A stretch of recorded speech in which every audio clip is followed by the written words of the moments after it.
ready? Yep. Okay. Follow me. Oh. And you're gonna sit stop. Right here. There's, touch the seat. Yeah, Right there? Yeah, there's a seat right there. Let's see, let's tuck you in. All right. This is... I'm already loving this too much. This is the joy I've been waiting for. Okay, so we're gonna slate this, and then I'll tell you when you can remove it. Slate. Ready, and we're live. Welcome to Vancity Beats, Eats, and more. The Squeezy B-Day Livestream edition, which we're about to reveal. Bada boom, bada bang. Oh! Who's the birthday boy? These are like my curls. It's low-key why I got them, actually. Welcome to your birthday live stream, JaZi. Yes! Thank you, Cazi. You're welcome. Oh my gosh. All right, Wait. let me put my glasses on. Yeah, put on your glasses so you can actually see what's going on. And voila. Yo, wait What? for it. You need a birthday Oh, hat. yes. We need a birthday hat. It's our birthday. No, it's your birthday. My birthday's July 1st, so That's just true. don't forget it. I know. Because that's coming up in a couple of months. We'll see what happens. Oh my gosh, if you're tuning in right now, we've made it. And all the things that we had to do to get here today, high five. Like I mentioned, it is Jamal's B-Day live stream. We are turning the tables on him to ask him some questions. We've got some surprises up our sleeves from myself / few others. What? Question mark. Maybe. And yeah, I just wanted to create an opportunity to talk to one of my most favorite humans who a lot of you might know from different times, different, I guess, spaces within Vancity. I mean, Jamal is a very multi-talented human. He is one of the co-founders and station managers for B-Side Radio. He obviously is my co-host for Vancity Beats, Eats, and More, and co-producer. He's also an amazing DJ, music producer. If you don't know, you're about to find out. And yeah, one of my best friends, whom I really appreciate, especially doing this stream together today, because what I learned through this process is that Jamal is a little bit hesitant to surprises, doesn't necessarily like not knowing what's going on. I like to know a bit. You like to know a bit. So yeah, long story short, is we've made it here today. He agreed to do the stream. I'm glad. Not gonna lie, there was gonna be way more birthday jungle, but I had to scale it back because I was nervous that he was gonna hate it. I like the curls. You love the curls. How do you feel, JaZi? Happy birthday. Thank you. Cheers. All you get is water on your birthday. That's all I need.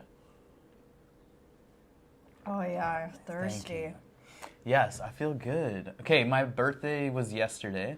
Yep. So today is the post birthday. It's But my birthday yesterday, is what that hat should say. Such a perfect day because it's the bonus day of our year. Do you not do birthday the leap months? year. Or only Leos do that? Leos I think are only like... Leos do that. I think it started when we were younger as birthday, just the day. Yeah. And it's kind of extended into birthday week. Yes. Now, you know, that can be standard for a lot of people. But month, I'm not there yet.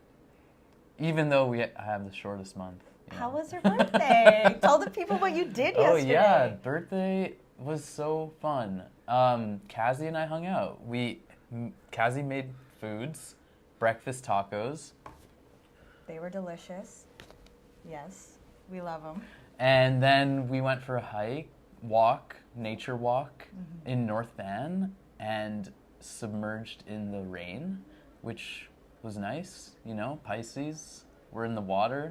Might as well be in it fully.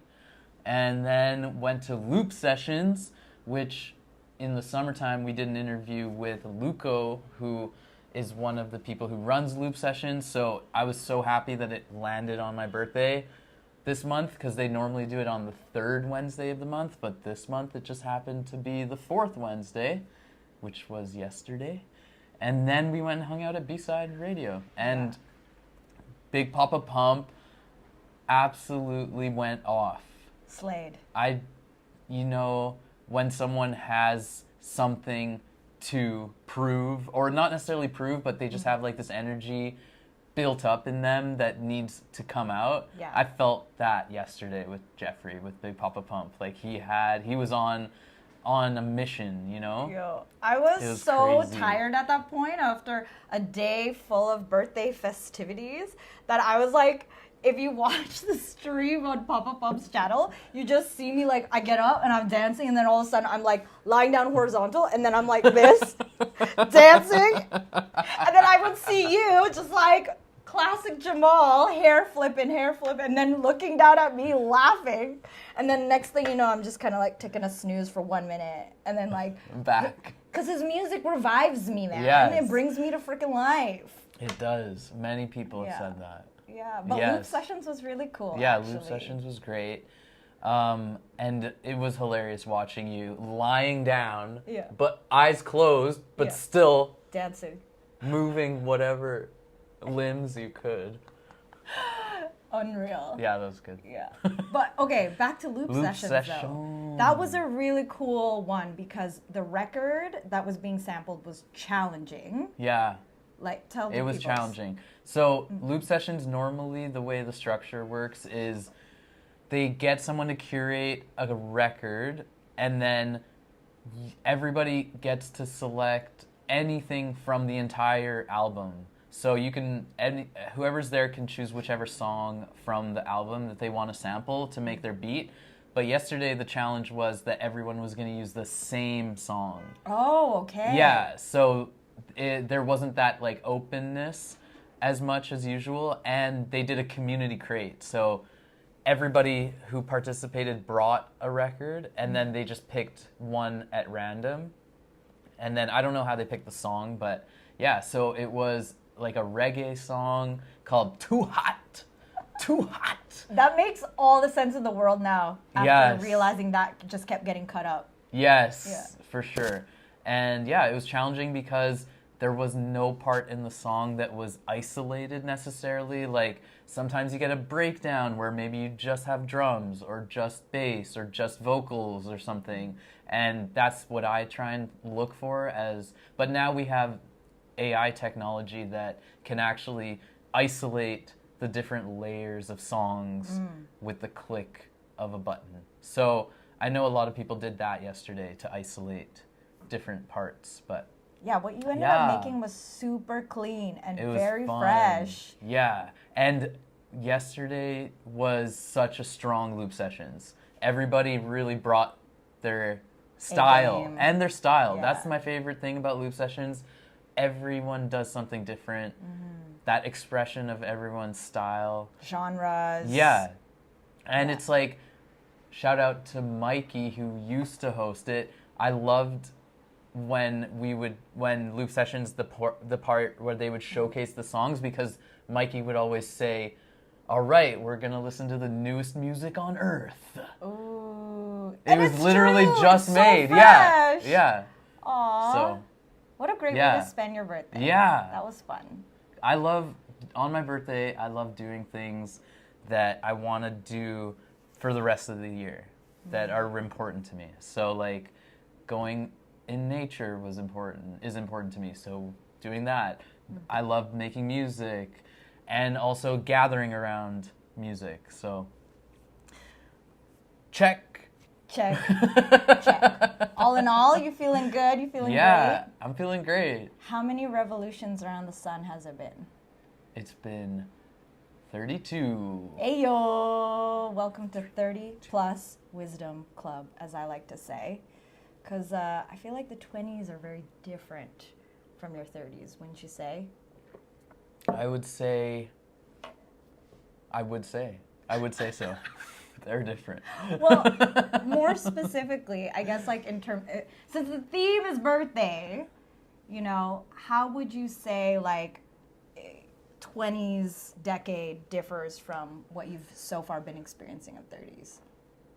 Well, Your 20s specifically and 30s. yeah, I think that 20s is a time of like, it's like kind of getting into an independent lifestyle, kind of like emerging out of living with fam, starting to develop those like independent practices and actually the experience of being more independent and living alone and making your independent choices and all that. And then also combined with a lot of like learning and experimenting and figuring that yourself out through that independence as well, and making a lot of like mistakes and trying different things and learning and then Dun, dun, dun. and then yeah, that's how I would say my 20s were, you know. If you were to choose 3 words to describe that. Oh, fun. Yeah. When is it not? Learning. Learning. Yeah, fun, learning, and adventure. Yeah. Do you have a like most significant birthday that you can recall?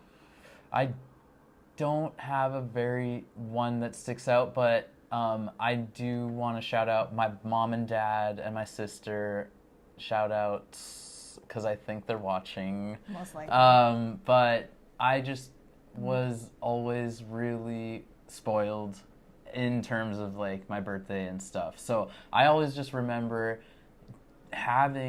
being able to host all friends, a gathering of friends, and then doing an activity that was super fun. And my favorite memory, I think, of my birthday celebrations were when we were in Calgary. I grew up in Calgary, and there was a park called Boness Park where the river would freeze over, and it was a really popular like skating place and place to play hockey and go get hot chocolate and sit and enjoy the cold. And there was like a few years in a row where I just did the same celebration where we would all go to Boness, skate all over as much as we could, have cake, but just like that, being outside, skating. February birthday. Yeah. Like winter in Calgary. In Calgary, yeah. It's like a life I don't know of like a frozen over lake or river situation. Yeah, we had it this year in Van in January. People were skating on Trout Lake. Oh, really? Yeah, during that snow. Okay, I missed And this. it was kind of like around 0 degrees for like a week, so things were actually frozen over. Yeah, but yes, definitely.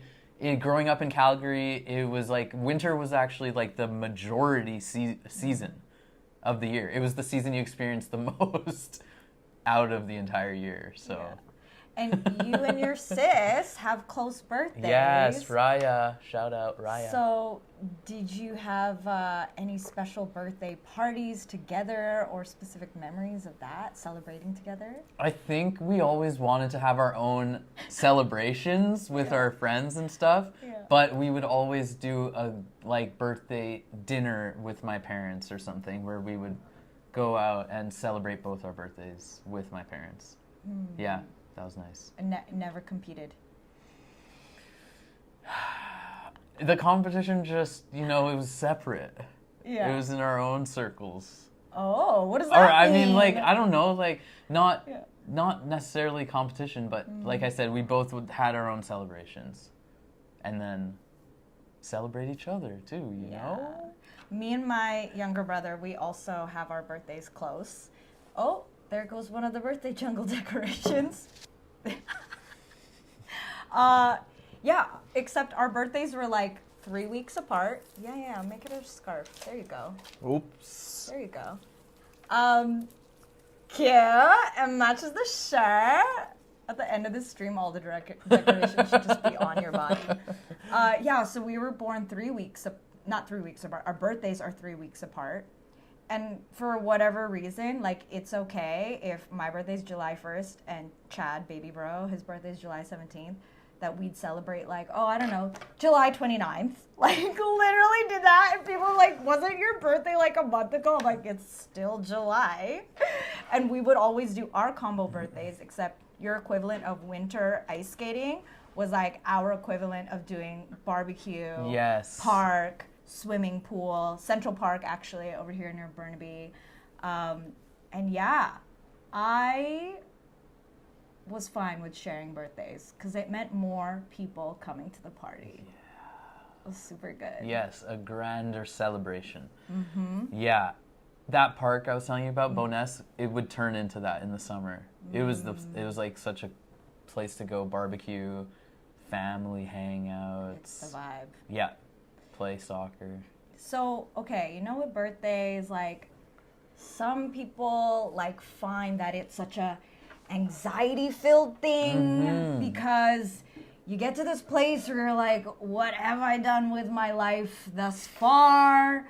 Where True. am I going? Yeah. Or some people, like, kind of what you mentioned yesterday, is like, like, it's so uncomfortable to be in the spotlight or have the attention on you, or like you don't want it to be like about me or whatever, right? And then there are some people, like pretty much all my freaking Leo friends, they're just like, it's my birthday month, I'm doing this, I'm doing this, I'm doing this, I'm doing this. Who's RSVPing? Who's coming here? Like, who's joining, you know? I guess what I want to know with you is, like, what have you been processing in your recent birthdays that have come through? Like, Oh my. where does your mind go? We're going there. Yeah, straight from the top. Let's go. Birthday process. Oh. Yeah, well, it's for me. It is a time of reflection because it's like it brings me back to thinking about myself and my energy and what do I want to invest in for myself, and that's been coming up a lot in the recent years. Is that investment in self and looking ahead, and that investment being something that is rooted in like health first, healthy lifestyle, and then also in long-term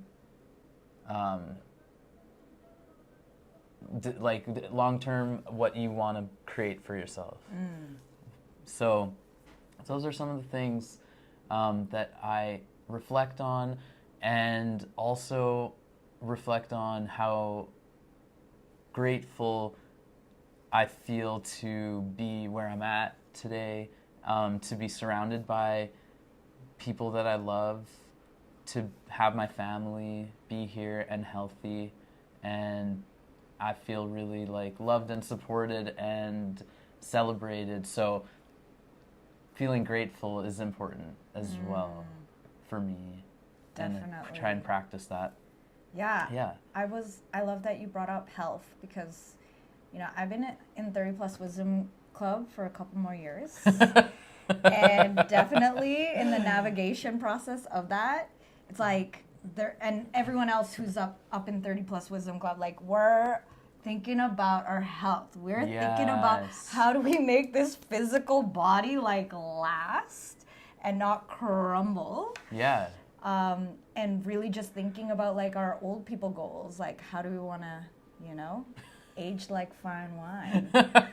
Yeah. For me, my personal goal and who I look to is J-Lo. Like, You can't be 50 years old, or even Madonna, you can't be 65 years old and like touring and having the physical capacity and energetic and mental capacity. Like, that's unbelievable. Yeah. What are your old people goals? How do you want to age like fine Oh, wine? I want to be able to be active still. You know? Yeah, I want to be able to, I want my body to feel healthy and act so that I can continue to be active. So I think that's one of the main things. And then mental health, feeling that I have like the tools and self-knowledge to feel mentally healthy and know how I can support myself in that as we age and get older. And then also fun, like play. The idea of playing and having fun has been something in general, I think we are most attracted to that because it's the least resistance. It's like playing. You're just playing and having fun. So that is something that's important to me as well. Yay! Yeah. Like, all of this Yes! is fun! Speaking of which, I forgot to give this to you. I now inaugurate to you. Inaugurate? I don't know if that's a word. The As birthday birthday boy! boy! Who's the birthday boy? He's the birthday boy. Who's the birthday boy? JaZi. He's the birthday boy. Haha. Lovely. Everything matches. Wow. Did we think of that? Yes, we thought of course. that.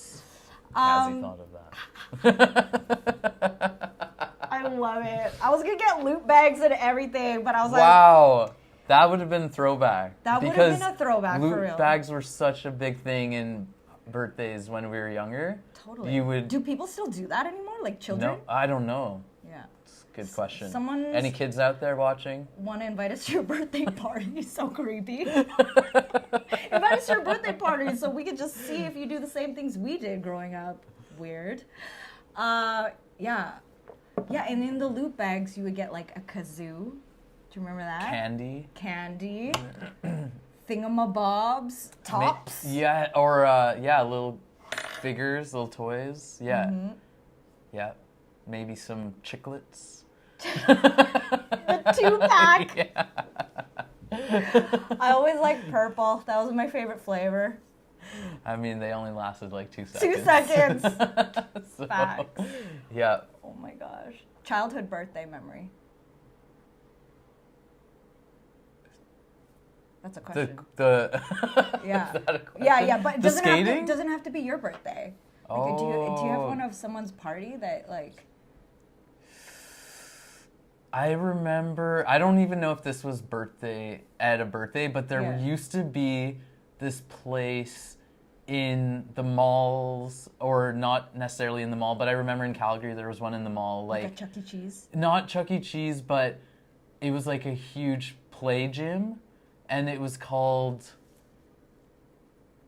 I think one of them was called Let's Play, but there was one with a different name. So little. Oh my goodness. There was one with a different name, and it had like, you would go in and it was the whole like gym thing, and there would be a ball pit and That swinging sounds thing. like Chuck E. Cheese. No, kind Chuck of. E. Cheese was like the arcade games, and because you would get tickets, and and then you would redeem a toy or whatever, right? Okay, yes. This you're place right. was just like for kids to go crazy and play in these different, like ball pit. Play place. Yeah, play place. Yes. Sure. Bonkers or something. Was it called Bonkers? I think it was called Bonkers. Yes. Because kids would go bonkers. So Bonkers. I don't even know if we were there for a birthday, but there was like a trampoline ball pit thing. I just remember jumping on the trampoline and like near the edge, falling, jumping, bouncing on my butt near the edge where the frame is, and really severely hurting my tailbone. Oh no! That's it. Not exciting. That sounds painful. I have like, you know what, childhood birthday memory? Well, so many, back in the day, it was like, it's all about your birthday at McDonald's. You know, because it has the play place, because they do the Happy Meals, because you do the birthday party room. I remember somebody's birthday and came down to gift opening time. And the birthday celebrant opened the gift, and it was my gift that I opened on my birthday that my mother regifted because I had too many toys. And it's one of those things when I open all my gifts, she's just like, okay, you can keep that one. This one's going to be a regift. You can keep that one. This one's going to be a regift. But obviously I'm like 6, 5, I don't know. I'm not paying attention. And so I didn't know. And then I see it. The reveal is at this birthday party. And I'm pissed, upset, like tantrum level. Oh, like yeah. 5-year-old tantrum crying. And meanwhile, Mom's lying through her teeth. No, that was a duplicate gift. You got 2 of those. Yours is at home. Lies. You went home and searched. Yeah, it was a Polly Pocket. That's what the gift was. And I was like, I don't remember opening 2, but sure. Coveted gift. Oh my gosh. But yeah, anyway, that's the first memory that popped up into my head just now. Hilarious. I just noticed that the hats have little... Pom-poms? Yeah, I mean, pom-poms. pom-poms. We don't want to say pom-poms. Pom-poms. If only people knew what that meant. These are pom-poms. Yes, it's nice. It's a nice touch. Yeah. Did you like these growing up? Like wearing the birthday hat? I don't think so. Just straight up. I don't think so. Okay, I'm going to switch gears for a second. Right. Part of me wanting to do this live stream as well is because so many people have seen you on camera asking all the questions. They know you maybe from the show, Yes. if you've been watching. Or they also know you obviously from B-Side.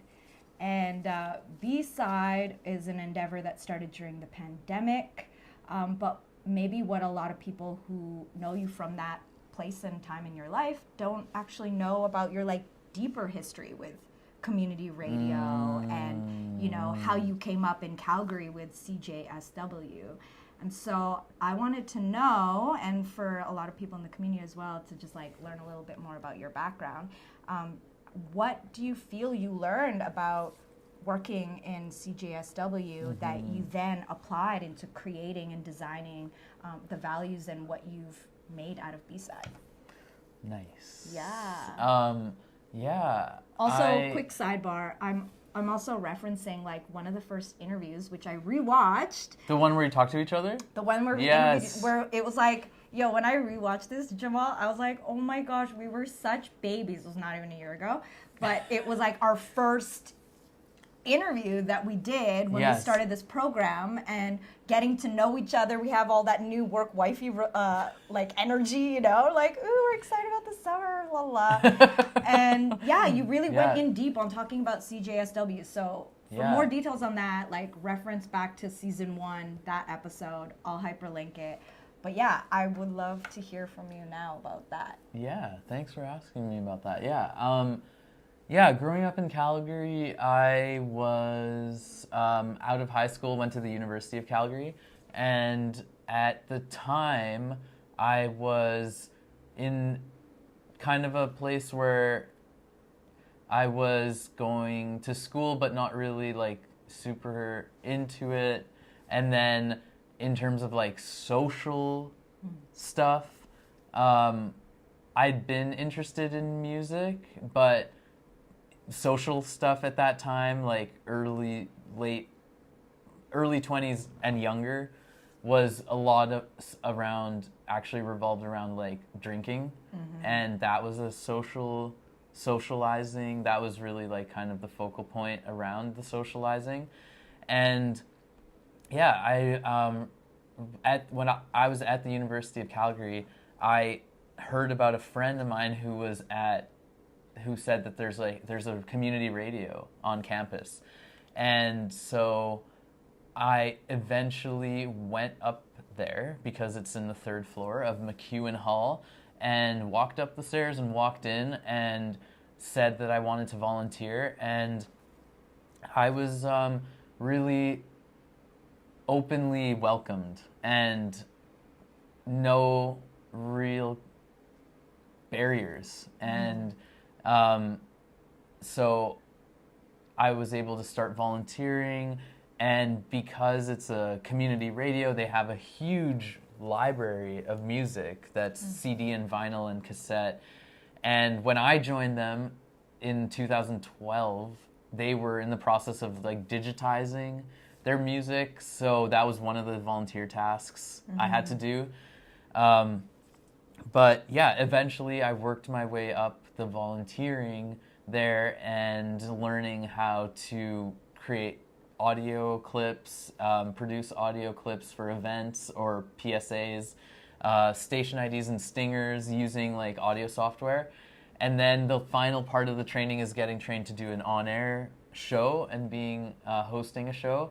So I went through that, and actually one fond memory I have of that is Haley, shout out Haley, who trained me. My training was in the month of February, and the final training day, it was on a Friday. They hosted their show on a Friday, and the final training day was you get to host your own show, the whole thing, while the person training you is there, like supporting. But yeah, that one landed on my birthday. Yeah. Back then. So that was super fun. And anyways, yeah. So I got super involved in CJSW because I saw an opportunity to dive really deep into exploring music. And also it being such a welcoming and inviting and felt like a very safe space. Those all were very strong contributing factors to me wanting to spend time there. And eventually I was going there so frequently that I was able to move through the volunteer steps to the point of hosting a show. And then, yeah, then I started the show Freshly Squeezed. Thus, Squeezy? I mean, Jay Squeezy was way later. But Freshly Squeezed, first time slot was 2 to 5 a.m. on Wednesday mornings for a while. And then... So... Yeah, they late, were, early? and they were like, they would say that we really want as many shows as possible to be live. So they kind of deterred you to do a pre-recorded show, even if it was overnight. So I did that for a while, and then eventually, not too long actually, I don't think I did that slot for too many months, and then I got the opportunity to switch to daytime, and actually like to the drive home. So one of the highest highest listening hours for FM radio. Usually it's like drive to work 7 to 10 a.m., drive home from work 4 to 6 are really high listening times. So yeah, I was given an opportunity to take on that slot, and I stayed in that slot until I moved out here. And yes, and then eventually Freshly Squeezed became Freshly Squeezed. How did you get Jay Squeezy as a name, though?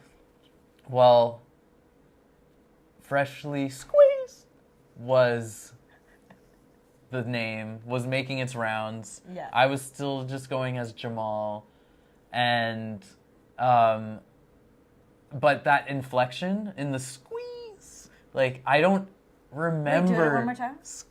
One more time. I don't remember how that actually happened, but it did happen, and it was a hit, and it was great. Yeah. But it also, it made me learn about how people remember stuff, actually.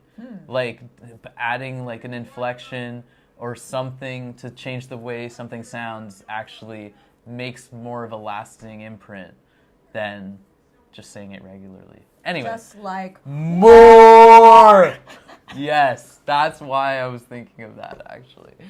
But yeah, the name Squeezy was born out of the brain of a fellow wizard named Golden Child, Paul. Shout out Paul. And the Sampler Cafe crew and the wizards. And yeah, one day we were all hanging out. I think Paul was in Calgary. He was interning at Sled Island doing volunteer coordinating and staying with Kevin and I. And he just dropped it out of nowhere one day. He just said Squeezy. And I just started laughing uncontrollably. And that to me was like, okay, I love this name. yes. We're sticking with it. You're like, I feel like that's me. Yes. And just the fact that it made me laugh so hard. Aww. Yeah. The thing that most people know you of is that laugh. Right. Okay, so back to my actual question. Which was? Well, because I was saying that people could watch right. everything you just said on episode 1, the retelling of this story, your journey of CJSW. But my main question, which I probably didn't ask that well, was more so like, you know, that being your background and how you came up. What did you Right. what did you learn from that experience, and what did you take from that experience that you loved that then became like, you know, Yes. the new iteration that you created through B-Side? And I feel like that's also like, if we're going to talk about 30s, it's like that opportunity to iterate from the things we learned in our 20s, you know? Yeah. I was getting there, by the way. But, so... I was getting there, by the way. Cazi, control freak. No. For me, leaving CJSW was actually a big mental challenge because I actually never thought I would leave CJSW. There was nothing like... That was your old people goals. You're like, I'm going to be here until I'm 77. No, but because it's such like a commitment and a regular weekly show, and my love for the CJSW and the community and the people and the space was developing to be very deep connection, and there's like this loyalty to the station and to that community. And so when I never really thought of leaving. I just didn't think I was gonna leave Calgary, I guess. And so then when the opportunity to move to Vancouver came up, it was that facing that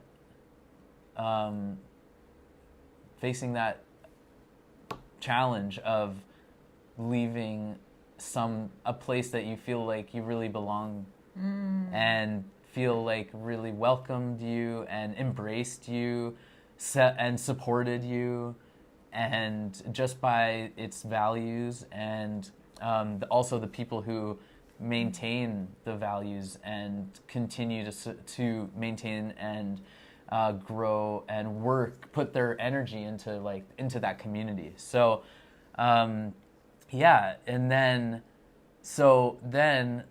leaving CJSW and moving from Calgary to Vancouver, there was a period of adjustment, moving to a new place, not necessarily having access to that community right away or even at all, because the landscape of like community radio here is way different than it is in Calgary, and based on factors like the geography, based on the actual the listenership and funding that the station receives and stuff like that, like the infrastructure that they're able to afford, because community radio is super grassroots and listener funded most of the time.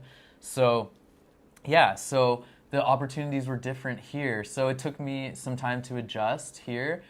And yes, anyways, I'm still not answering your question.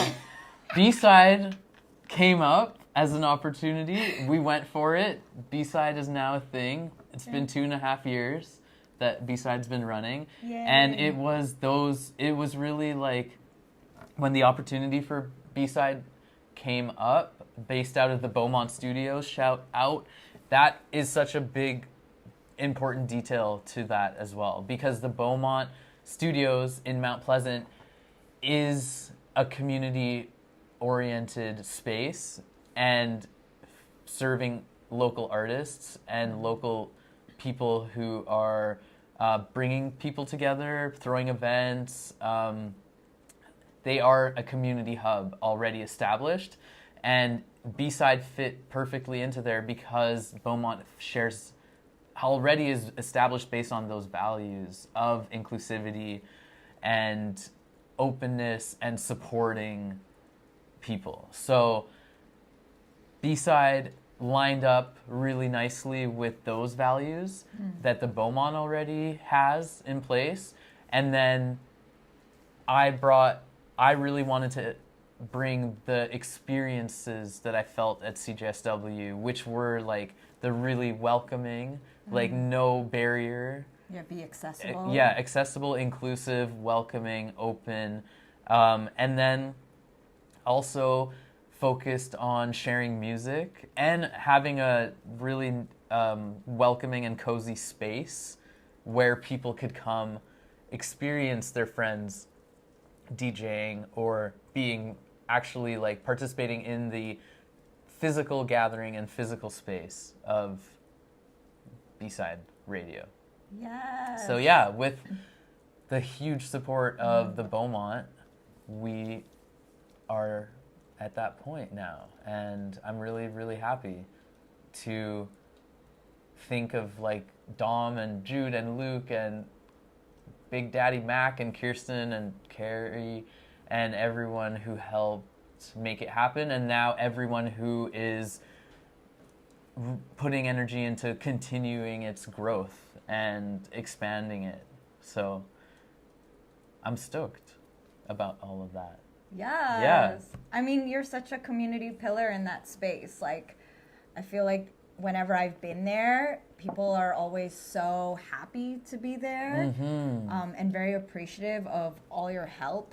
You know, your tech support. You're also making sure things are tidy. People aren't gonna mess with the equipment and be disrespectful. Like, you take care. You really are the steward of the space, and it's cool to know this background about you and to see like the things that you've learned from that time in that space, that you literally magicianed all of that and created this now like music hub for people who are just deep appreciators and DJs and producers, and giving them a platform and space to do what they do.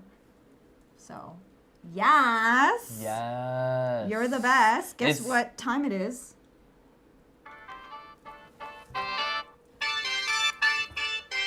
First bite.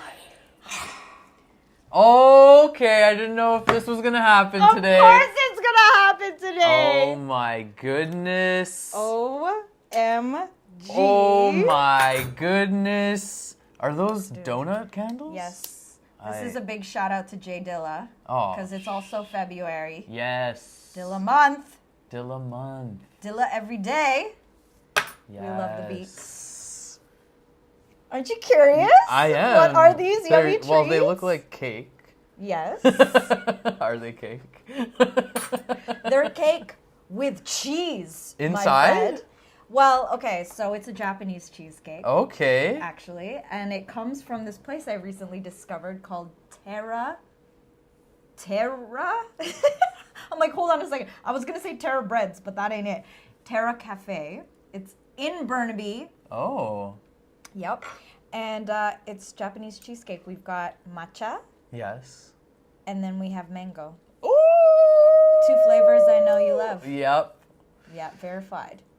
So, What makes a Japanese cheesecake different? You know, let's ask Google. Well, we can find out too We can by find out. eating. No, I want the actual definition, but I'll tell you right now, it has to do with the fact that it feels and tastes fluffier. It looks fluffier. Japanese cheesecake Difference? Difference? I'm like, I was gonna type better how, better why. What is the difference? Lighter, fluffier. Thanks, Google. Do you want a birthday song? Do you need a birthday song? We can play the first bite again. That's the birthday song.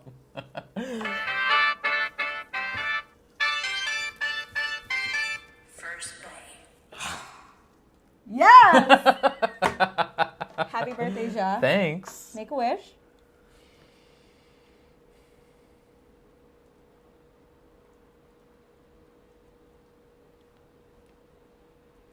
All right. You get one, I get one, right? Like, Yeah. to blow out the candle? Yeah. Okay, fine. 1, 2, 3. Aww. Okay. Okay, I'm gonna try. Oh. Yep. If only. Okay, well, let's both do green. What do you call? What did I call this? Matcha. Green. Green tea, matcha. It's actually the same thing. Mm-hmm. Wow. Wow. Yes. It is light and fluffy. Do you taste the green tea a lot? Yeah. There it is. It's the outer edge is a bit denser. The right here Let me try in the middle is outer fluffy. edge. That's excellent. Creamy. Fluffy. Yeah, like with traditional cheesecake, you know, it's like Thick. it feels packed in Dense. to that small surface area. Mm-hmm. This just feels like they spread it out, you know? They spread the love of that cheese. Mango? Well, okay, let me just finish this. Yeah. Fine. Me too. Do you have a favorite birthday cake growing up? Dairy Queen. Oh yeah, you mentioned this in the car. Dairy Queen It's is the such only. a nostalgic B-Day cake. Except, you know, when I was a kid, I really didn't like the chocolate crunchy in the middle. That was so So good. I would eat the ice cream all around it and leave the chocolate chunky in the middle for my mom or my brothers. Wasn't a fan of it. That's okay. Yeah. Someone else got to enjoy it. But yeah, definitely Dairy Queen cake. Do you have a memory of a design on the cake? I don't know if I can share. Did somebody put a design? No. Yeah. Yeah, I mean, like a few years ago, someone did get me a cake and put a photo of me on it. They got the photo put on, but yeah, I the can't photo describe. incriminating? I have so many things going on in my head right now. I What think it could be. pre-2017 it could have been incriminating, but not post-2017. I'm like, what did he do? Was it something non-PC? Like, what is going on? Just, you know, think of October 2017 and what happened there for federal legislation. And anyway, had to do with that. That's what I thought. Mango. Oh, you're going? Okay, fine. This is the cake that I blew out anyway. Okay, you go. No, it's fine. All right, I'll go. Ooh, fluffy.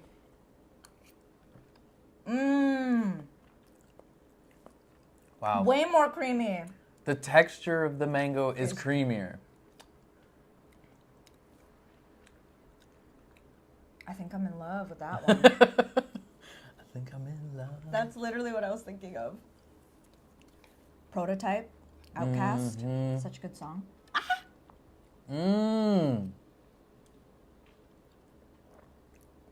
Wow. So I'm gonna tell you my birthday That's cake. good. My birthday cake story.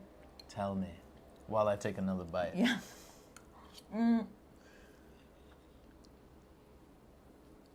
I remember that my high school best friend Amy threw me a surprise birthday party. And prior to this, since childhood, I've been obsessed with cinnamon buns. Specifically from Cinnabon/Cinzio, same rebrand, West Coast rebrand, but same cinnamon bun. And I'd never seen this before yet, but it was like, in my mind, how cool would it be if there was like a cinnamon bun that was like this big, you know? And I told my best friend this, and fast forward, now we're at my surprise birthday party. The surprise has happened. They're like, someone brings out a cake. It is the ice cream cake, the DQ ice cream cake with Harry Potter on it. And you know, you always want to choose an image that relates to the friend. Harry Potter has nothing to do with me, yo. Like, I have never once said, like, oh. Oh, this is going on. I have never once said that I'm a huge Harry Potter fan. Long story short, long still, is that 1 minute I'm holding this cake. Look at that. There we go. Just not cover the microphone. I'm holding the birthday cake. I'm taking pictures. I'm smiling. And then I hear them say, turn around. And I look, and there is the giant cinnamon bun that I've only ever seen in my dreams. And I, like, dropped the Harry Potter cake. Somebody caught it. What? And then I was like, to the cinnamon bun, and then turned around, tear. Like, just started. A single tear. A single tear. And then you just have, like, hear the cameras clicking, and I'm like holding up this cake. And then I didn't let anybody else eat the cinnamon bun cake. Like, I was like, this is all mine. I hid it for the rest of the party. You didn't even give them the edges. No. Not even the outside. No. Back then I had more capacity to sugar. So I was like, this is all mine. How big was it? Like literally this disc. This one. Like this. That's sizable. This. As a cinnamon bun? I can see that. And, you know, since then, they actually started serving the giant cinnamon buns at Cinzio. Yeah. As a cake? Or like, just as a... Just like as a thing that they sell. I don't know if I started it, if I'm the trendsetter, but I think so. It became a thing after. It's possible that you were the trendsetter. Do you like surprises? Yes. No problem there. Okay. I love being, like, amazed or, like just put in a situation where I didn't know something was going to happen, because my reaction is so pure and joyful and just, like... Yes. You know? Yeah. Do I like being surprised where I'm going to be embarrassed? No. Depends. What? What, like, I don't think I get super embarrassed easily. I think the only time I'm embarrassed is if I'm really putting all my feelings on the table. That's the only time. But other than that, like, I don't know. In public situations... Well, it's like, it's different if someone's trying to humiliate you. Yeah, absolutely. As a surprise. That's when I would feel embarrassed. Yeah. You know? Yeah. But, I don't know, but where's the line from when you can just laugh at yourself, poke fun at yourself? Like, I feel like if it was like anyone who was going to surprise me are usually going to be people who are my really good friends. And they would have an understanding of what I would be, like, what would be humiliating and what would actually be like, oh, she'd think that's hilarious. Oh, you okay, know? as a funny. Yeah, like, I think I don't funny, know. silly. Filipinos are silly, funny ha-has, right? Like, I'm down for something like that. Right. But I agree with you, not wanting to be humiliated. Yeah, okay. Yeah. All right, I got it now. The funny, yes, as a joke. As a joke. As a lighthearted... Yeah, we all gotta be joke. willing to laugh at ourselves sometimes. Yes. Most of the time, all the time. Yes. Life's not that serious. Yeah. Speaking of which, ready for another surprise? Oh, God. Oh, my goodness. Okay, so in part of my birthday scheming for Jamal, I sent word out there to the people who love him and know him really well. And I asked them to send me a little video message in which, in the edit, we will put it somehow where, and Jamal, I'm telling you this because you're going to edit it, is put the video as the forefront and then your reaction in the corner, you know, one of those. Oh, as it happens, like live? Yeah, exactly. It's because we're going to watch it now. Because we're going to watch it now. And wait for it. Wait for it. I'm gonna put my microphone right here so you can hear it. Ready? Happy birthday, Jamal! Sana hilwa ya Jamil. Happy birthday to you. Sana hilwa ya Habibi. Happy birthday to you. Can't wait to see you. I miss you so much. But most importantly, you're going to be here with us soon so we can celebrate your beautiful birthday. Yeah. But I have a question for you in the meantime. What is your favorite childhood memory? Happy birthday, bro. Can't wait to see you soon in YYC to celebrate my birthday. My question for you is, what is at the top of your bucket list this year? Happy birthday, Jamal. My question for you is, what is the best meal you've ever had? Oh my goodness. كل سنة وانت سالم حبيبي جمال. I want to know, who do you have a crush on right now? Oh my goodness. Alright. We love you. We love you so much. Can't wait to see you. Happy birthday. Happy birthday, Jamal. Yay! Oh, that's so nice. So if you didn't know, that was Jamal's family. That's Cute, so cute nice. family. Diana, Raya, sister. Diana, mom. Raya, sister. Molly, partner. And dad is Walid. Walid, yes. What do you want That to was say nice. to them? That was really nice. I Aw. love my family. I love you, Mom. I love you, Dad. Love you, Raya. Love you, Molly. Thank you for the video and for the questions. Yes, thank you. So mom's question Yeah, I'm really first. excited to see them too. Next week. Yeah. Favorite childhood memory. Oh, That's a big one. That's so tough. All of these questions are really tough, actually. I think. Like sparks a lot of joy or like warm, fuzzy feelings or laughter. Yeah, I mean, I always loved visiting Lebanon and going with my mom and my sister to Lebanon and visit family out there. So I think like that's the first thing that comes to mind. But yeah, there's so many. I'm very lucky to have had like an upbringing and childhood where I had a lot of fun and a lot of there's so many joyful memories, you know? So, yeah, definitely there's two, like I can't think of a single one, you know? But maybe travels to Lebanon as a Yeah, that was awesome. Yeah. Oh my goodness. I can't think of, I would have to think more, reflect more on that. He's going to journal about it and I'm get gonna, back to you. Yeah, I have to think deep about that. Next question? Yes. Raya's. Which was... What is something on your bucket list Oh, that you want to yeah. cross off this year? Yeah, that's another really good question. Well,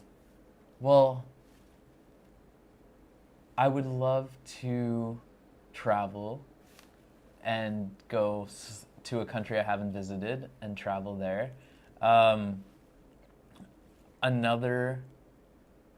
My main bucket list is like all time.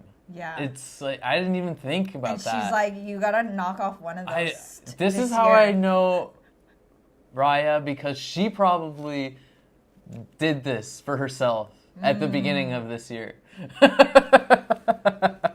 And now I'm thinking about it for the first time this year. You mean for her birthday? No, the question of what would I want to do? Right. Check off my bucket list for this year. You know, it's like this is my first time thinking about that. But I think back to like the topic of investing in ourselves. I think that's really my main priority this year is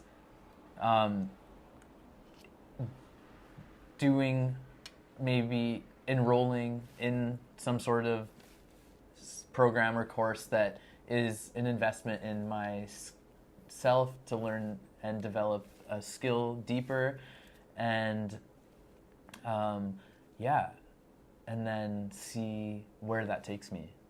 Yeah, that's where I really feel at this point. Yeah, so bucket list, finish school that we started 10 years ago. School is ongoing. This is the school of life here. We graduate when we die. There you go. That's right. Okay, Molly's question. Favorite meal ever?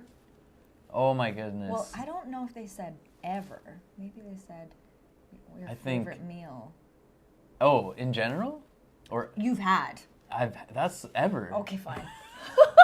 Just like it sounded more dramatic when you're like, ever. Well, okay, I can answer this a couple ways. Okay.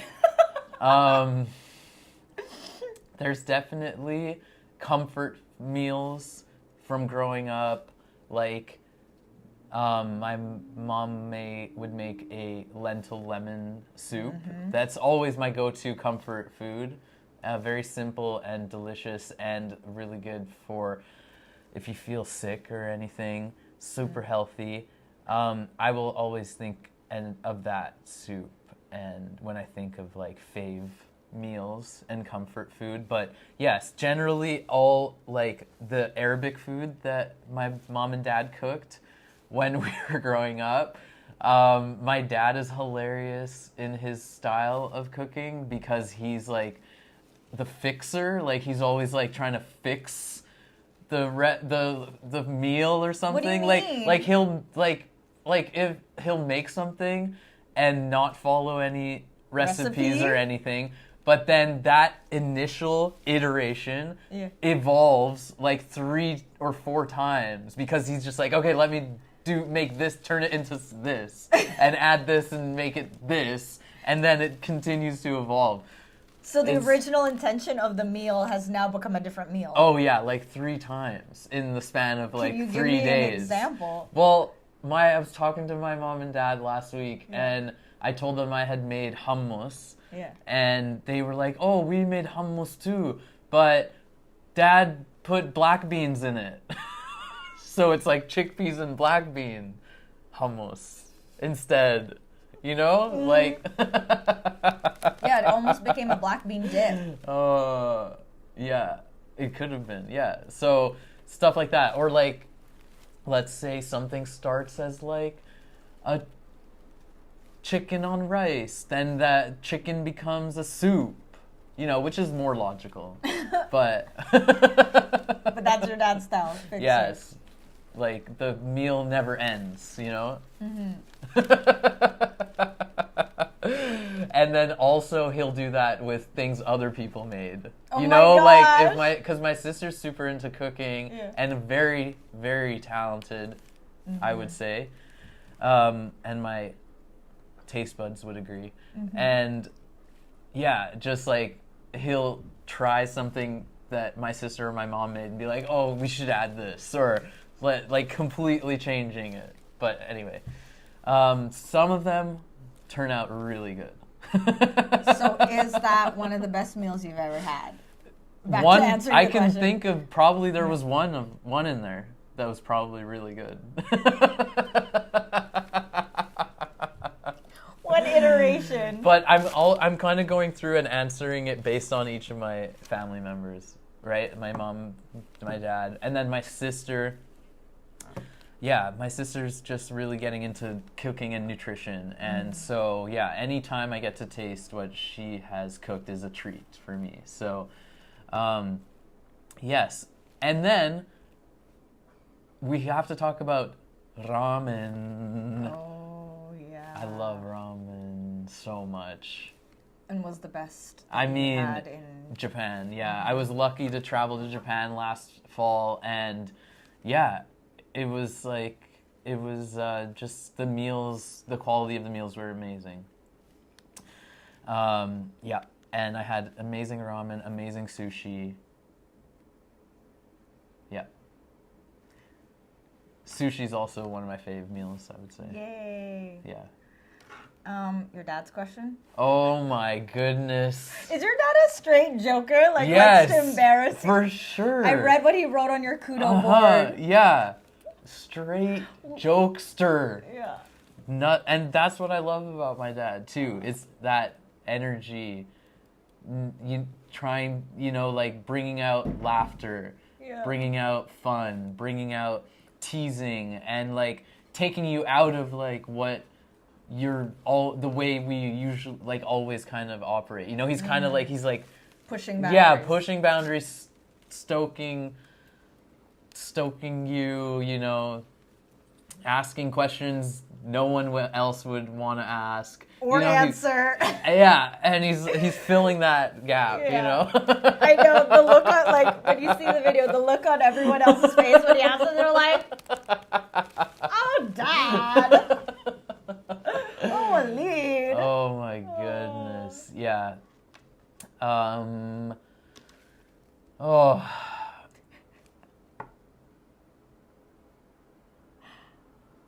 Life? I mean, I think to not answer that question, but kind of answer it, is that I love meeting people in the creative community here. Mm-hmm. And I have a crush on a lot of people in the creative community here. Yeah. That's what I was going to say. Yeah. I'm like, I feel like you have a crush on your life. Like, when you're just like crushing on the life that you're living because it's awesome. And like, I said that to you the other day where I was like, oh man, Vancouver's so fun. Like, we had a weekend where we went to so many cool things that different people were doing in the community. Mm-hmm. And I had that sense and that feeling of like, I have a crush on my life that is happening right now. Mm-hmm. And just like all the people who are filling it with things to do, activities, but creative art activities that either you know or you don't know about that are happening in the city. And there's such an abundance of that, which I feel so happy and grateful for here in Vancouver. And there's people who've been doing it for a long time. Like, they're established community leaders or people who initiate community gatherings for over like 20 years and stuff, and they're still going strong. And a lot of people have their own niche of music or community that they cater to. And as someone who's a participant in the community, you have this beautiful set of options of events every week that you can check out that are completely different vibes, different music styles, different event types. And cultures that you didn't even know existed. Different in cultures, different communities. Yeah, it is. We're really lucky. Good answer. Yeah. Great question, Dad. Good question, Pops. Okay, next person asking a question. Is it a video? Yep. Another video. Wait for it. Oh! Wizard. Happy birthday, my G. So, my question. Which community portal is most interesting to you currently? And why? Ooh! That's my G. Count on Catfish the Wizard, aka Kevin Choo. Yes, love you, Kevin. Shout out to the wizard, Catfish the Wizard. That's a good question. Which community portal is most interests you most right now? Yeah, and that you feel. And why? Yes. Well, I think that B-side is one that I'm really interested in right now, because of the timing we're at, because we're asking the community to help us grow. And there's so many people who have offered to help, and so we're in this place thanks to Dom, who is putting in so much work on this. But that we're actually building this ability to have people help the growth of the station, and that's so exciting to me because it just takes it from something that is like led by maybe a small number of people to fully like it's a full community endeavor, and the people who are part of it are actively contributing to its growth and offering to help and putting their energy into that as well. So it's a point that I'm really excited to be at with B-Side specifically. And so there's that. And then I would also mention this show, the Vancity Beats, Eats, and More. It's because it is such a community portal, because one of my favorite things about this show is the opportunity to meet people who are in your network and people who are in my network, but in 1 hour of getting to sit with them and ask and get to know them, there's so much that I learn about them, and I feel like I know them on a deeper level after that one exchange. Yeah, because we don't get that at the club. No, we don't get that at an event. Yeah, you don't really have the space to have that in-depth conversation, and so I really enjoy that portal into the Vancouver creative community. And because like our show is focused on the creative community, but within the creative community there's so much diversity, so that is an exciting portal. Yeah. This portal right Yes. here. How many interviews are we in? This is episode 17 of season 2, which brings us to 49. 17 plus 32 is 49. Holy Yeah. ja! The next one is tomorrow. 50. Yeah, tomorrow Wow. will be 50 episodes. In less than a year. I know. We have so much content. Wow. Anyone want to do some more editing for us? We have so much content. Yeah, so there's that. I'll leave it at those two. Yeah, I think that's good. Yeah. Unless you have another one.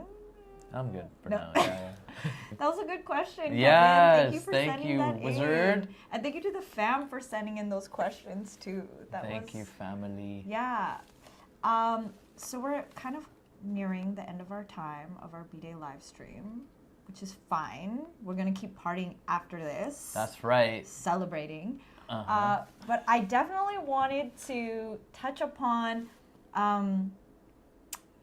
as I've been getting to know you more and more, and when we first started this show, even for when we were applying for StoryHive and like writing our profiles and stuff like this for the grant and to do this project, you know, I was asking you like, what are your artistic expressions? And at that time and place, you were kind of like, oh, like, I need to think about that a little bit because it was a space that you weren't ready yet, maybe, to fully like own and claim. And then as time went on, I've gotten to know you this past year, being super close and working together and being friends. I have witnessed you DJ, have gotten you to play some gigs. Yes, some of the most fun gigs. Some of the most fun gigs that of like events that I've curated. And then also witness you making beats like last night, you know, and like I don't put this lightly, Ja, because I have so many friends who do music, who dance, blah, blah, blah. And I'm that friend who's like, I'm gonna be your cheerleader. Like, no matter what, I will support you. But does it mean that I actually like everybody's music? Does it mean that I actually think that was dope? Like, it doesn't matter what I think. Like, I'm your friend, so I'm gonna be supportive. Mm-hmm. But like, straight goods, no lie, I'm a big fan of, you know, your DJ sets. I'm a big fan of your music production. Like, our bumper for our show is a beat that he produced. Like, so quick and so easy. Like, he already had it on deck. It's crazy. And so, yeah, I wanted to pick your brain a little bit more, especially as, like, helping other people understand what does that take to be able to craft like a 1 hour DJ set and where your mind goes. Because if I were to use words to describe the set that I listened to at Winter Arts Fest a couple weeks back in Victoria, it was super dynamic. Like, you really had everybody dancing and you took it to multiple genres. You know, like, what is your brain process around how you craft that set, especially when I'm like, I'm hiring you for an hour? Yeah, this requires a bit of background context as well, because when I first started DJing, I was at the radio station, right? And the radio show structure was like, you play 3-4 songs, then you get on the mic and you say what you just heard, and then you announce the next songs, and I was going from my iPod Classic to a record to a CD to multiple formats. Yeah, to like iTunes, and so there was all of that. And then luckily at the radio station, the station manager at CJSW invested in DJ equipment, and a lot of people who were interested in learning how to DJ were offered the opportunity to get lessons and to learn how to actually like mix. And then from there, I met Kevin, Catfish the Wizard, who we just heard his question, and that Kevin is a multi-talented wizard of many expressions, and but when I first met Kev, it was Kevin was dancing with his crew, Grim Reminder, a breakdancing crew, and so as I got closer with Kevin, I learned what it takes to actually stimulate a dance floor and to play music for a dance floor to dance. Before that was not me at all. I was like, if I could, I would just play lo-fi hip-hop beats and be like, dance, yo, come on. Like, right? That's how he dances to But- lo-fi beats. Just thinking about each move.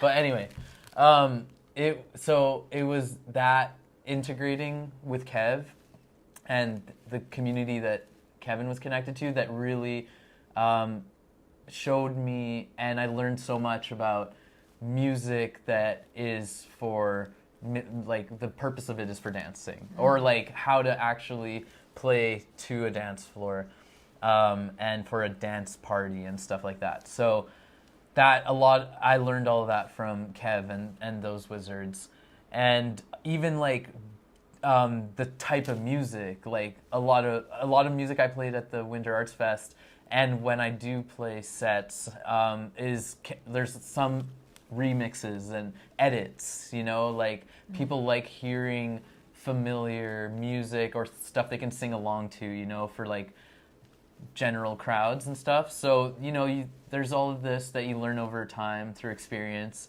And then, yeah, in terms of like the way I feel the most ready for playing a DJ set is in the like week or two leading up to it, I'll research music, find new music that I am into, and then I'll also do a little bit of digging into my own library, where I go through my library and see what's in there, take music that I have put into other playlists for dance parties and create a new playlist with a pool of these songs, like 100, 200 tracks.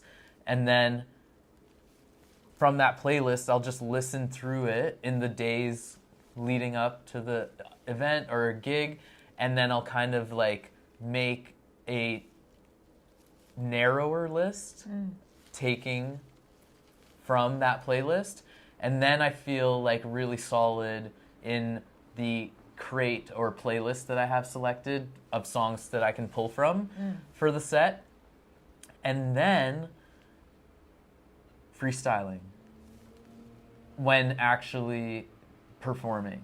I think freestyling and improvising is a skill that connects you to the present moment and is, for me, a really like fun challenge of that moment.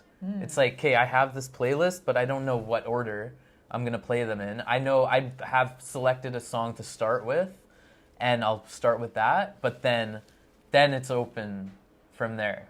And so that, moving through that, and you also have to, gauge how people are reacting too. Like, that's another huge skill of DJs, is reading how people are reacting and making adjustments on the fly. So I like the improvisation because it keeps you open to those adjustments as well. If you had a pre-planned set, you wouldn't necessarily.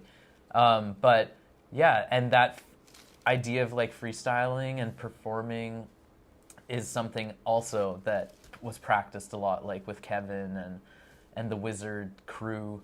And yeah, and then we go. And then it's the magic of the party. Then it's the party, exactly. Yeah. Then it's like full party mode. It was so fun. Yeah. It was really fun. And we danced so much. oh my God. And then even for example, like one thing that happened to me at this Winter Arts Fest was like, I went through the playlist.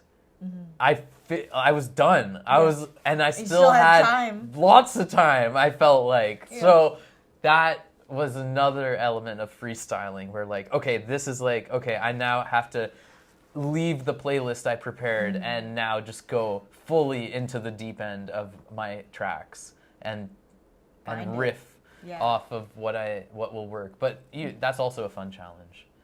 But yeah. Is that something you practice? Like practicing, like, because I feel like if I was in that situation, then I would be nervous. And then I'd be like, what am I going to do?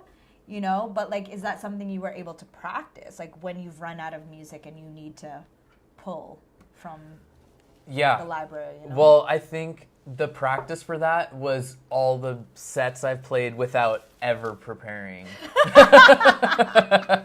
So sometimes maybe if you have multiple events in a row or something, you don't really have time to do that entire process that I just described. That's like if you have the luxury of this time to do that. But then a lot of the time you don't, and you just have to wing it fully based on playlists and music that you have. But yeah, that I've done a lot. And so I think that practicing that improvisation and freestyling prepares you for those moments. For that moment, definitely. And the other thing too, it's with DJing, there's like when you are a vibe creator as a DJ, you're selecting the literal vibrations that are going in the air and that people are hearing. And so when you get to a point where you've built a flow, like a current of that energy, that it's like you maintain it. You want, like I'm thinking like I want to maintain this energy and keep building it too. And so that weighs heavy on your selection of track and the way you mix it in, because you're like, I really want to continue this energy, and I know that if I choose maybe a different song or something, like it could affect that flow of what people are feeling and what I'm giving out. So What are your favorite genres to play? I love hip hop music. Hip hop is my number one, like the style of music that I fell in love with that opened this portal for me. So I always definitely love like hip hop and instrumental hip hop beats that producers make. Lately though, because of B-side and some of the people, I've been getting more into more like high energy, like high octane, like let's go. Yeah. Like, and people would describe those styles of music as like breaks, like fast tempo, broken beat, breaks, fast house music. Yeah. But in general, the vibe is uplifting, groovy, funky, dancey, and then you kind of play different styles of music for different contexts. Totally. Like a deep and dark and sweaty rave Yeah. would be different than all ages, Family-friendly. family-friendly, public Street party. block party. Yeah. Yeah. So, but I love both. Yes. Yeah. So, And super fun to listen Yeah. and dance to. yeah. Producing wise, Yeah.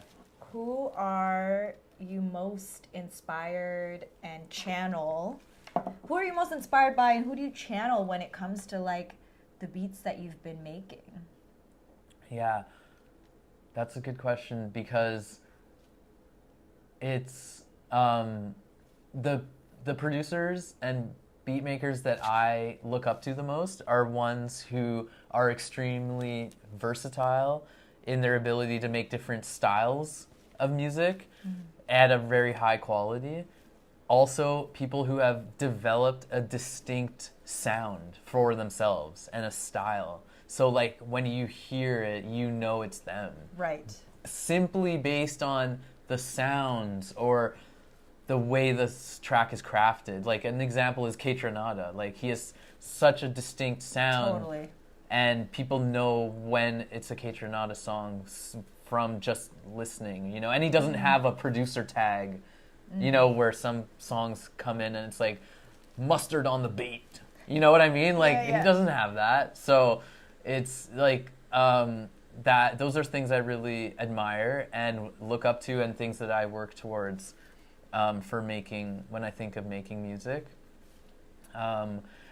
And was that... Well, I was like, And who what was the are other you ones? inspired by, or who do you channel? You Oh, mentioned yeah. Kaytra. Yeah, I mean, yeah, just those producers who have developed their own sound. Do you have any specific names? Well, Kaytranada, another one that comes to mind is Maxwell, but not the 90s R&B Maxwell. Yeah. Sexy voice Maxwell. Not that Maxwell. There's Baby maker music Maxwell. there's an Australian producer named Maxwell that is so funky. Without the vowels. With no, MXXWLL. And yeah. Oh my goodness.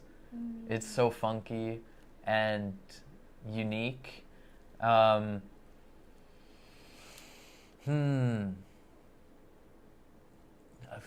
I mean, a universal influence is J Dilla. Always. Yeah. Yeah. I mean, when you listen to the Dilla Time, like, or read the book, I Yeah. think listening to the audiobook though better. It really goes to show like how he shifted the culture with what he was doing with beats. So I feel like every producer, especially those who are inspired and influenced by hip hop, is gonna say Dilla. Of course, yeah. Of course. And Yeah. there's, I think the other thing with production and the things I kind of look up to are, like, there's beats, which I consider like loops, you know, like loops that are put together and stuff like that. And there are songs, you know, and Totally. there's, yeah, like the people who write songs and like there's just like this, yeah, the way certain people are able to craft songs is like Tyler the Creator is, for example, is someone that I really look up to in terms of like he makes all his own music, writes all his own music, raps, and has developed his own style, but he actually like crafts beautiful tracks and songs as well. People from Loop Sessions last night, Potato Head people, shout out Nick Wisdom, Oh my and gosh. Astrological, like Yes. in terms of that idea of loops becoming songs, Potato Head people are up there Yeah. because they make these irresistible loops that you can listen to over and over and over again, and then they craft a song that goes all to these beautiful places from there, you know? So Yeah. that for me, Big inspiration. huge. They have yeah. an announcement coming up soon. I'm just gonna say that right now. They have an Yeah. announcement.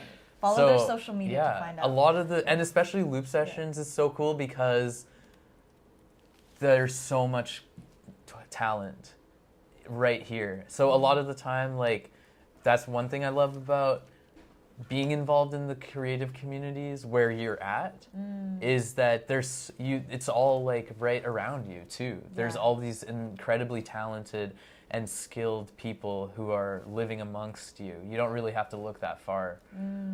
And people are pushing each other Yes. and inspiring each other. Yeah, That's cool. yeah, that is. What is maybe one small, measurable goal, maybe, of something you want to achieve with DJing this coming year and something with music production?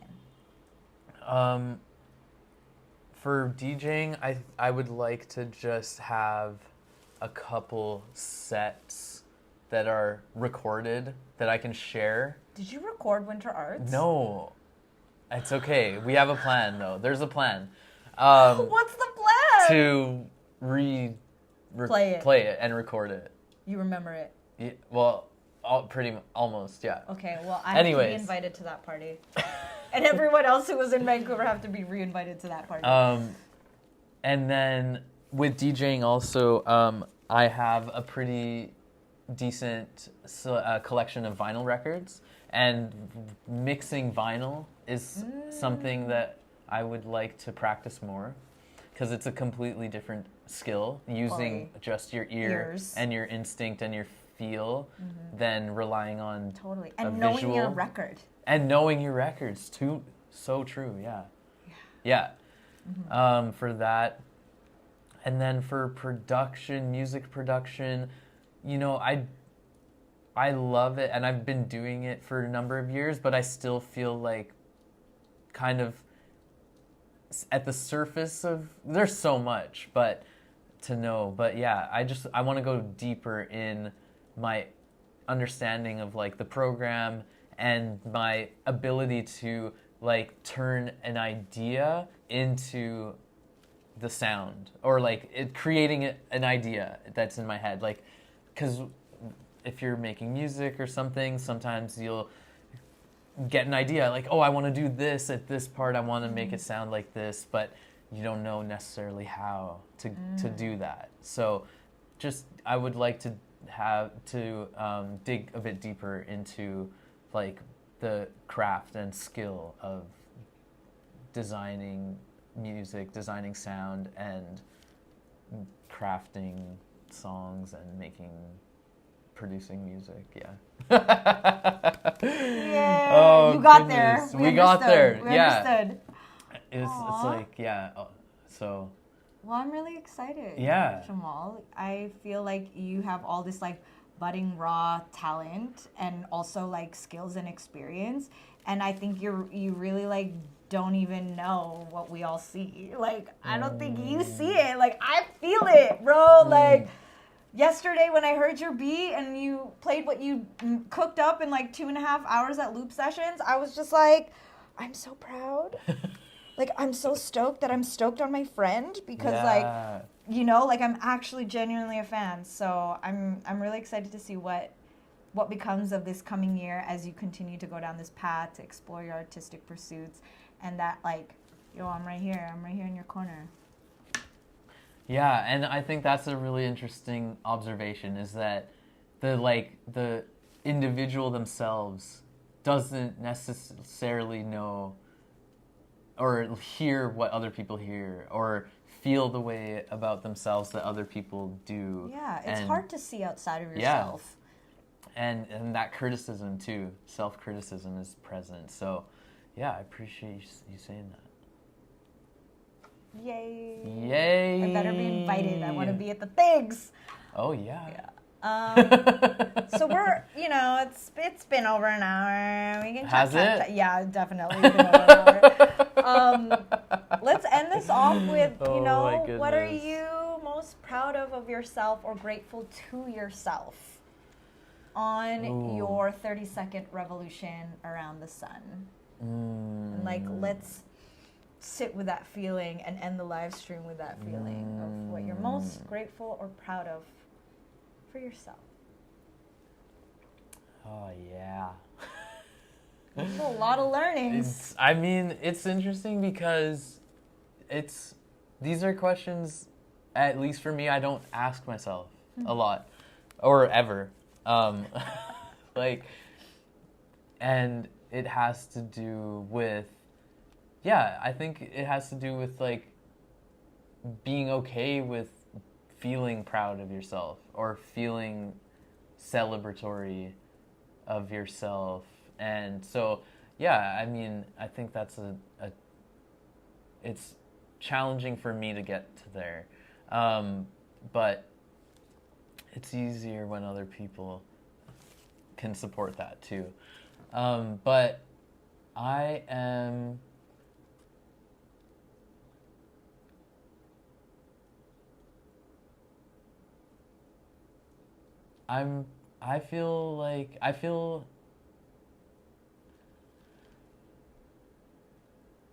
Let's see.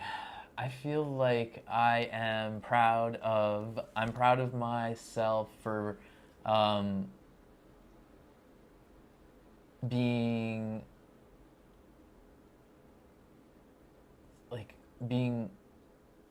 open to others, proud of being able to hold space for others, and as in terms of that's something that's in alignment with things I love, like music.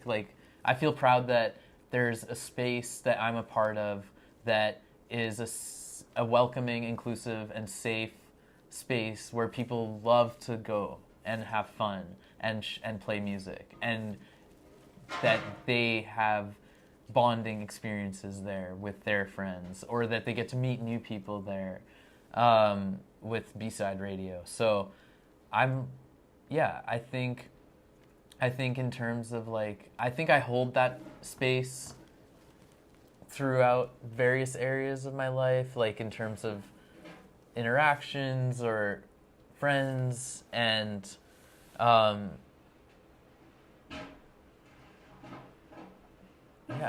think that's one we can land on. Yeah. I'm grateful for the same. Me? And grateful also for that same thing. Proud and grateful? Yeah.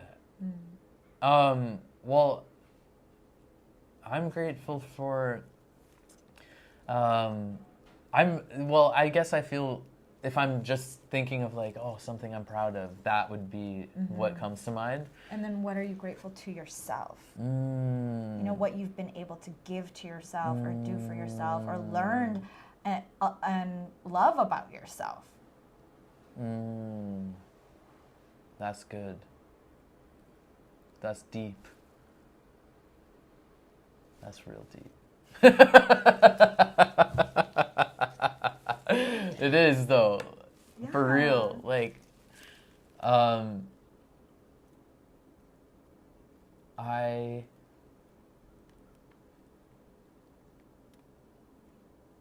I think, it takes experiences to develop and grow within and gain a deeper knowledge of ourselves. And in the past few years, I've faced some challenges, and what I'm grateful for about myself is